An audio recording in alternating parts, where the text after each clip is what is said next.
Bienvenue dans notre émission de 11 h qui parle du CES 2025.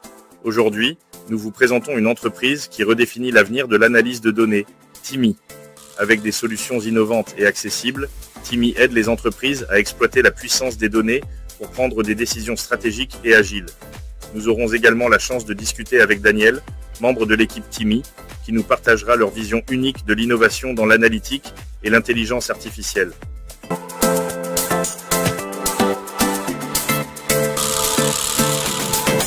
TIMI propose une suite d'outils qui transforment la manière dont les entreprises gèrent leurs données. 1. Anatella, une solution ETL ultra rapide pour manipuler de grands ensembles de données en un temps record. 2. Modelé, un moteur d'auto-apprentissage qui crée des modèles prédictifs précis et exploitables. 3. Stardust, une plateforme de visualisation immersive permettant d'explorer les données en 3D et en réalité virtuelle. 4. Kibela, un tableau de bord interactif et personnalisable pour suivre les performances en temps réel. Pour mieux comprendre ce qui rend TIMI si spécial et ce qui les motive, écoutons maintenant Daniel, membre de l'équipe TIMI, qui partage leur vision et les ambitions de l'entreprise. Bonjour. Bonjour Emmanuel. Bonjour. Alors là on est chez TIMI, mais l'idée c'est de savoir pourquoi TIMI, l'ADN de TIMI, son histoire, et puis surtout ce que vous faites aujourd'hui et ce que vous allez faire demain. Donc, je te laisse la parole. Ok, ben voilà. L'histoire de TIMI, elle a commencé en 2007, donc dans le monde analytique on est assez vieux. Et ce que voulait faire le fondateur, c'était des modèles prédictifs automatisés qui soient les plus performants du monde pour réussir à gagner des concours. En gros, c'était son intérêt, c'était son dada, c'est ce qu'il adorait faire. Et contre toute attente, il a réussi.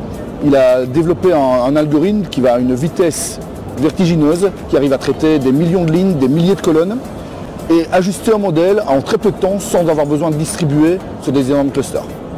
Il avait réussi à vendre ça à Bouygues Télécom à l'époque. C'était son premier client qu'il avait maintenu pendant des années. Et puis quand il essayait de vendre à d'autres, les entreprises lui répondaient « Ouais, c'est sympa, je peux faire mon modèle en 2 jours, mais il me faut 3-4 mois pour actualiser mes données, je vais faire quoi pendant 3-4 mois alors? Je perds mon temps. » Et donc il a dit « Ouais, c'est pas con. » En fait, donc le problème, c'est pas les modèles, c'est préparer les données. Et donc il s'est focalisé après ça, vers 2009-2010, sur le développement d'un logiciel de traitement de données qui soit plus efficace et qui n'ait pas besoin de dépendre des infrastructures des entreprises. Parce qu'il avait observé qu'à chaque fois qu'il travaillait comme consultant chez un client, il avait une bonne idée de création de modèle et on lui disait non, tu ne lances pas ça sur mon SQL, tu vas tuer le serveur. Alors il disait donc ça ne peut pas être sur le serveur, ça doit être sur ma machine elle n'est pas si puissante, je dois bien faire les choses. Et donc il a tout recréé depuis zéro pour traiter les données plus efficacement. Et il a créé un logiciel qui s'appelle Anatella, qui est un logiciel de ETL, ça veut dire Analytical ETL. Et aujourd'hui, c'est le logiciel le plus performant qu'il y a au monde. On arrive à traiter des milliards de registres en question de secondes sur un simple laptop. Donc ici à côté, j'ai mon laptop, c'est un laptop i5 avec 16 Go de RAM et je traite 1,3 milliard de lignes en 42 secondes. Sur mon PC à la maison, j'ai un i9, il est vachement mieux, je prends 28 secondes. Et quand on a la capacité de calcul comme ça, tous les problèmes analytiques disparaissent seuls en fait.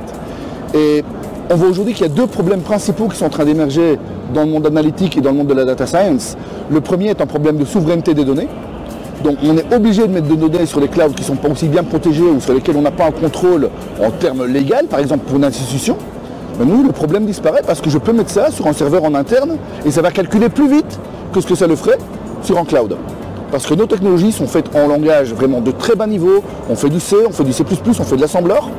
Je pense qu'on est les seuls sur le marché à continuer à utiliser ces technologies. Et donc on permet de traiter les données locales. Et un deuxième problème, qui moi en tant que data scientist me parle plus, c'est qu'un bon data scientist, c'est celui qui pose beaucoup de questions. Quand la question coûte 10 000 $, on ne peut pas poser beaucoup de questions. Et donc les questions deviennent très peu intéressantes et les modèles deviennent très peu performants. Et c'est pas parce que les gens sont pas bons, qu'ils n'ont pas la bonne idée, c'est que ça coûte trop cher. Notre solution a permis d'éliminer complètement le coût variable, parce que 5 personnes pour travailler sur la même machine sans aucun problème. Le bottleneck, le goulot d'étranglement, c'est le processeur. Le disque, il y a une vitesse phénoménale, ils peuvent traiter les données ensemble, il n'y a pas besoin de terabytes de RAM. Et tous les problèmes en fait se résolvent seuls. Et on a quand même intégré complètement les écosystèmes open source, donc on peut intégrer du code R, intégrer du code Python qui va s'exécuter en parallèle sans aucun problème, de manière très très simple, tout très visuel, c'est du drag and drop. Et on essaye de changer un petit peu les paradigmes analytiques avec une vision différente. D'accord, parfait. Et alors, au niveau de la cyber, etc., vous avez une action assez forte pour protéger des données sensibles. Et ça, tu pourrais m'en dire un petit mot pour des institutions qui pourraient être intéressées par vos solutions? Bien sûr, on a 3 niveaux de sécurité à l'intérieur de l'outil. Donc d'abord, toutes les connexions à des bases de données sont complètement protégées et chiffrées, dont les mots de passe ne sont visibles à absolument aucun endroit, ils sont chiffrés dans le code. Typiquement, les scripts qui vont se connecter à la base de données sont également chiffrés. Donc uniquement les personnes autorisées à établir une connexion vont juste pouvoir voir le script de connexion, qui va alimenter un data lake dans lequel les données vont être chiffrées si elles sont trop sensibles. Donc par exemple, c'est un petit peu logique que j'ai avec un de mes clients en Colombie, qui est la DICIN, qui est l'équivalent de la police fédérale. Et donc certains officiers peuvent voir absolument tous les détails d'une personne. Un simple policier peut voir qu'une personne a eu que, mais on ne peut pas savoir qui c'est. Donc la donnée est chiffrée dans une base de données, mais pas dans l'autre. Et donc à ce niveau-là, on arrive à faire quelque part une hiérarchie. Donc on a ce niveau de chiffrage à la connexion, ce niveau de chiffrage du script, et chiffrage de masquage plutôt des données dans les bases. Et le gros avantage, c'est que ça ne sort pas des serveurs internes.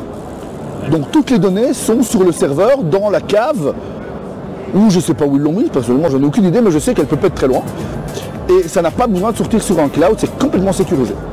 Et donc les seules personnes qui peuvent accéder aux données, c'est ceux qui sont à l'intérieur de l'immeuble, parce que les données ne sont pas ailleurs. Ça, c'est une super solution. Ok, et alors, Timmy, dans 2 ans, vous projetez où? Dans 2 ans, on projette, je pense, qu'on aura déjà pas mal de ventes ici en Amérique du Nord, on espère au Japon. On est en train de terminer un contrat avec un reseller là-bas. Continuer à accélérer les processus. Probablement, il va falloir mettre quand même quelques couches de LLM dessus, même si pour l'instant, je ne pense pas que ce soit vraiment un gain, mais qui sait, peut-être que ça va s'améliorer. Et continuer à améliorer l'outil de manière systématique, de manière à le rendre plus robuste, plus rapide, plus accessible. Merci pour ton temps. Avec plaisir.